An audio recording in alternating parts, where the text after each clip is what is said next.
Hi everyone, Anshul here from RK overseas education. इस वाले video को आप कोशिश करो कि एंड तक देख सको, क्योंकि हम लोग डिस्कस करने वाले इस वाले वीडियो में जो भी स्टूडेंट्स जर्मनी में बैचलर्स के लिए जाना चाहते हैं, और ख़ास करके लिए उनके लिए है जो कि अभी 12th करने के बाद में डायरेक्टली 3 साल का या 3.5 साल का जो बैचलर्स जो कि एक प्राइवेट यूनिवर्सिटी ऑफर कर रही होती है, सारी की सारी, मतलब हम SRH हो गया, हम यूई हो गया, या आपके FOM हॉक्सले हो गए, है ना, ये सारी यूनिवर्सिटीज़ के बारे में जो भी आपको इंडिया से 12th करने के बाद बिना स्टूडेंट को लिखे, बिना फाउंडेशन ईयर के बैचलर्स में अगर एडमिशन ऑफर कर रहे हैं, उनके लिए ये वीडियो बहुत ज़रूरी है। अक्टूबर से नवंबर 2025 में अभी हाल फिलहाल में एक प्राइवेट यूनिवर्सिटी के पूरा का पूरा बैच का वीज़ा रिजेक्शन हुआ है। किस गलती की वजह से? वो सिंपल सी गलती थी कि उन्होंने अपना APS अपडेट नहीं करवाया। APS का नया रूल हालांकि वो फरवरी में आ चुका था इस साल में, बट उनको वापस उन्होंने अपडेट करके अभी अक्टूबर में एक नया अपडेट निकाला हुआ है APS ने, जिसको हम एंड प्रोसीजर बोलते हैं बेसिकली इंग्लिश में, है ना। एंड प्रोसीजर का मतलब क्या होता है कि जो भी स्टूडेंट्स को जर्मनी की प्राइवेट यूनिवर्सिटी बिना स्टूडेंट को लिख के अगर एडमिशन ऑफर कर रही है, उनको अपना APS जो है वो अपडेट करवाना होता है, और वो एक ग्रुप नंबर के तौर पे APS कलेक्टिवली सारे स्टूडेंट्स का डेटा लेके और फिर आप वीज़ा फाइल करते हैं उस स्पेसिफिक यूनिवर्सिटी के रिलेटेड। इसको थोड़ा डिटेल में समझते हैं कि एंड प्रोसीजर होता है। जर्मनी का किसी भी पब्लिक यूनिवर्सिटी का जो रूल था, या अभी तक आज 2025 से पहले कोई प्राइवेट यूनिवर्सिटीज़ वगैरह भी होती थी, इनका क्या सिस्टम चल रहा होता था कि आपको 12th अगर आपने इंडिया में CBSE, ICSE, state board, NIS से भी अगर आपने पढ़ाई करी हुई होगी, तो आप अपने 12th के मार्क्स के या उसके एग्जामिनेशन बोर्ड के बेसिस पे डायरेक्टली जर्मनी में बैचलर्स का फर्स्ट ईयर नहीं ज्वाइन कर सकते हो। आपको मैंडेटरी था कि आपको 13th ईयर या स्टूडेंट को लेकर फाउंडेशन ईयर प्राइवेट यूनिवर्सिटी में करना होगा, या स्टूडेंट को लेकर पब्लिक यूनिवर्सिटी में भी कर सकते हैं आप, है ना। अब 2025 में कुछ प्राइवेट यूनिवर्सिटीज़ ने स्टूडेंट्स को डायरेक्टली एडमिशन 12th के बेसिस पे, चाहे आप किसी भी बोर्ड के हो, आपको डायरेक्टली एडमिशन देना उन्होंने शुरू किया। डायरेक्टली एडमिशन देने के लिए यूनिवर्सिटी को साफ साफ नोटिफिकेशन है कि भाई अगर आप एज ए स्टूडेंट बिना स्टूडेंट को लेकर अगर आप डायरेक्टली बैचलर्स दे रहे हो, तो आपको उसका अपने लेवल पे एक असेसमेंट एग्जाम लेना होगा। आप टेस्ट करेंगे स्टूडेंट की एबिलिटीज़ को, क्वालिटीज़ को उनके एकेडमिक टेस्ट के थ्रू,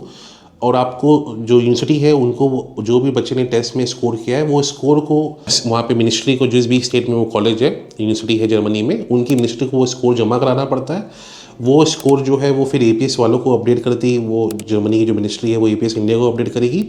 और जितने ही बच्चे उस असेसमेंट टेस्ट में पास हुएंगे, वो सारे बच्चे जो हैं जिनको यूनिवर्सिटी ने डिसाइड किया अल्टीमेटली अच्छा कि मैं ये सारे बच्चे जो मेरा एडमिशन टेस्ट पास किए हैं, इनको मैं डायरेक्टली बैचलर्स में ऑफर कर रहा हूँ, वो सारे बच्चों का एक ग्रुप नंबर जनरेट होता है, जो कि APS उनका एक ग्रुप नंबर बनाता है, और आपके APS के सर्टिफिकेट में हर एक बच्चे का नाम होता है कि भाई ये बच्चा इस वाले बैच में जा रहा है ग्रुप नंबर के साथ में।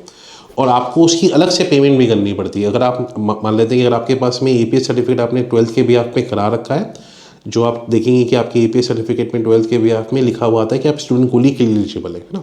उसके बेसिस पे वीज़ा नहीं लग पाएगा इस वाले सिचुएशन में। आपको वो ग्रुप नंबर के थ्रू हर एक बच्चे का नाम आता है उस APS सर्टिफिकेट में, वो आपको अलग से उसके 18,000 रुपये और देने होते हैं APS को। तब जाके अगर आप वीज़ा लगाते हैं, तब आपने सारे जो जर्मनी में वीज़ा लगाने के इस प्रोसेस डायरेक्टली बिना स्टूडेंट को लिख के बैचलर्स जो आपको ऑफर किया जा रहा है, तभी आपका वीज़ा ग्रांट होने के चांसेस रहते हैं। उसमें भी सिचुएशन या नया अपडेट क्या आया है वो भी समझते हैं।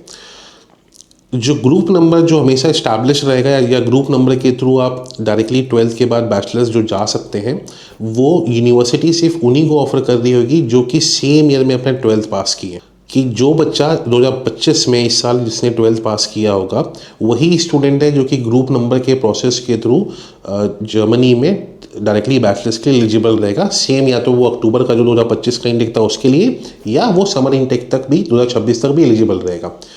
कोई भी स्टूडेंट अगर इस प्रोसेस को ऑप्ट करना चाहता है, और वो अगर 12th उसने पहले पास की हुई है, 2024 के पास आउट हो, आप 2023 के पास आउट हो, आप इस प्रोसेस के थ्रू नहीं जा सकते हो, है ना। अगर आपका एजेंट, आपके कंसल्टेंट ने ये बोला कि अच्छा 2024 के भी हो, तो भी मैं डायरेक्टली 3 साल के बैचलर्स में जर्मनी किसी प्राइवेट में करवाता हूँ, आपको वीज़ा मिलना ही नहीं है ना, तो गलतियाँ मत करना। सेम जो आगे आने वाले स्टूडेंट्स हैं, जो कि अब 2026 में जो पास आउट होंगे, 12th आप पास करोगे, आपका भी सेम रहेगा कि आप 2026 से पास आउट हुए, तो वो यूनिवर्सिटी जो आपको विंटर 26 इंटेक में जो 3 साल के बैचलर्स में डायरेक्टली एडमिशन अगर दे रही होगी, तब आपका फिर से ग्रुप नंबर एनरोल जो अपडेट करा के, और वो आपको इस प्रोसेस के थ्रू एडमिशन दे के वीज़ा आप लगा सकते हो। लेकिन अगर आप इस साल पास आउट हुए और आप सोच रहे हो कि मैं वो 3 साल का डायरेक्टली बैचलर्स में 2026 के विंटर इंटेक में जा सकता हूँ, आपको उसके लिए ग्रुप नंबर नहीं मिलेगा, आपको फाउंडेशन ईयर करना ही होएगा, है ना। ये बहुत लेटेस्ट अपडेट है, इसी प्रोसेस के थ्रू ही आप अपना प्रोसेस करवाओ, चाहे कहीं से भी आप करा रहे हो। ये इन्फॉर्मेशन आपके लिए बहुत जरूरी है जानना। और ये भी है कि सारी प्राइवेट यूनिवर्सिटीज ऐसा नहीं करा रही है, कुछ कुछ ही करवा रही है। तो उन सब को लेके अगर कोई आप लोग के अभी भी डाउट्स आते हैं कि भाई मेरा वीज़ा लगेगा कि नहीं लगेगा, है ना, क्योंकि वीज़ा कायदे से देखा जाए तो ये पूरा प्रोसेस में भी चैलेंजेस आने ही आने, कोई गारंटी नहीं है कि आप ग्रुप नंबर के थ्रू अगर आप वीज़ा अप्लाई कर रहे हो तो आपका वीज़ा लग भी जाए। उसका कारण समझ लेते हैं ना। उसका मेन कारण क्या है कि ये जो पूरा प्रोसेस है बिना स्टूडेंट को लिखा, ये वैसे भी बेकार प्रोसेस है ना। बेकार प्रोसेस का मतलब हुआ कि जो यूनिवर्सिटी आपसे असेसमेंट टेस्ट वगैरह जो ले रही है, वो टेस्ट का जो लेवल है वो लेवल कोई स्टूडेंट को लिखा नहीं होता है ना ही वो टेस्ट ईयर्स के तक का लेवल का भी टेस्ट नहीं हो रहा है। वो बहुत एक बेसिक एक ऑब्लिगेटरी एक जो इनका प्रोसेस है, बस आपसे वो करवा दिया जा रहा है। जो एम्बेसी है उनको भी पता है कि भाई एक ये प्रोसेस फॉर्मेलिटी के तौर पे फॉलो होता है। इसके बेसिस पे अगर हम वीज़ा के लिए कोई स्टूडेंट ग्रुप नंबर के थ्रू अप्लाई भी करता है, आपका 12th का मार्क्स भी देखा जाएगा, आपका आइल्स का स्कोर कार्ड, आपका किसी ने अगर 6 बैंड पे भी आपको एडमिशन दे दिया है तो वो भी चीज़ देखी जाएगी। भाई 6 बैंड जो है वो उतना अच्छा स्कोर नहीं है इंग्लिश शॉर्ट प्रोग्राम के लिए। एमएससी ये सब भी देखती है कि आपका स्कोर इसमें 6.5 या 7 बैंड है कि नहीं। आपका कोर्स भले ही वहाँ पे प्राइवेट में पूरा इंग्लिश में पढ़ाया जा रहा है, बट ये भी चेक करती है एम्बेसी कि भाई आपने साथ के साथ में जर्मनी में जाने का आपका मोटिवेशन अगर है इतना, तो आपने जर्मन का A1 A2 वगैरह किया है कि नहीं किया है ना। आपने एडिशनल टेस्ट अगर दे रखा है, भले ही यूनिवर्सिटी नहीं भी मांग रही है, तो वो सब चीज़ें एडवांटेज होती हैं अगर ये कलेक्टिवली के साथ में। और आपका कोर्स भी है ना, आपका जो आपने अगर 12th में आपने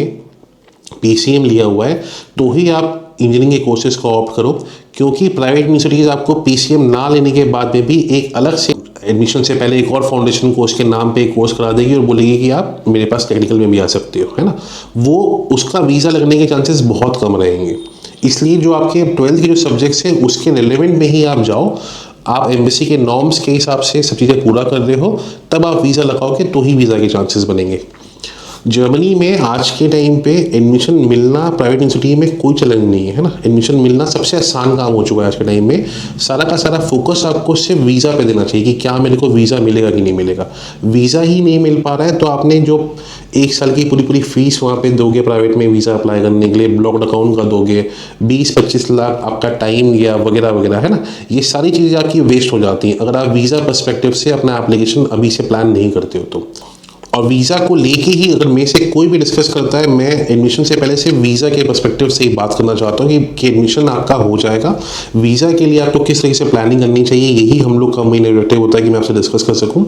तो आप लोग अगर जर्मनी में किसी भी प्राइवेट में भी अगर आप लोग प्लान कर रहे हैं, वो यूनिवर्सिटी कैसी है, वहाँ पढ़ना ठीक है कि नहीं है, कौन सा कैंपस अच्छा है, बेटर है, किस तरीके से हम वीज़ा अप्लाई कराएं, है ना, वो सारी इन डेप्थ डिटेल्स को आप में से समझ सकते हैं, आप हमारी टीम से समझ सकते हैं। क्योंकि ऑलरेडी जर्मनी में मोस्टली मैंने सारी ही प्राइवेट यूनिवर्सिटी, पब्लिक यूनिवर्सिटीज़ बहुत सारी कवर कर चुकी है, तो इन डेप्थ डिटेल आपको भी हम लोग प्रोवाइड करा सकते हैं कि भाई कौन सा यूनिवर्सिटी आपके लिए बेटर रहेगा आपके फ्यूचर के हिसाब से। तो कोई भी डाउट्स हो आप हमें कॉन्टैक्ट कर सकते हैं, will be happy to assist.